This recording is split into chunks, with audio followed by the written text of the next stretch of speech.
So there is a new fantastic economic report from the US Federal Reserve that looks at the post-pandemic housing market through the lens of mortgage financing. This paper highlights something called the mortgage lock-in effect.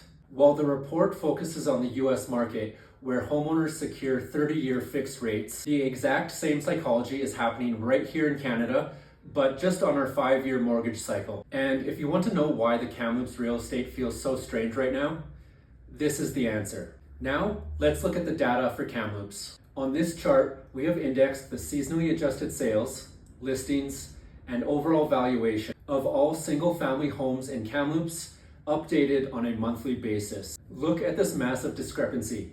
The blue line represents sales volume, and it has dropped to abnormally low levels. Normally, when sales fall off a cliff like this, it means the market is crashing. In a normal market, a massive drop in sales triggers drastic price movements. But look at the valuation line. It has barely budged. Prices have stayed incredibly robust.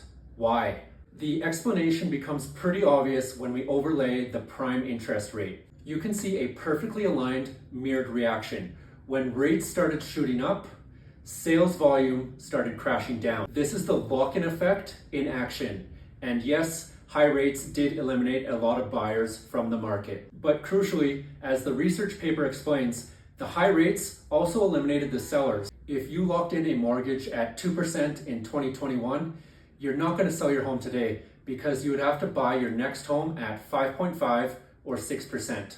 The penalty for moving is just too high because buyers and sellers stepped back at the exact same time. Liquidity completely left the Kamloops market. The market didn't crash, it just froze in place. We have incredibly low sales, but since nobody is desperate to sell, the supply is restricted, so valuations are holding strong. As a homeowner or investor, it is critical to understand why property values or sales volumes are trending in a certain direction. Not all growth or stagnation are the same.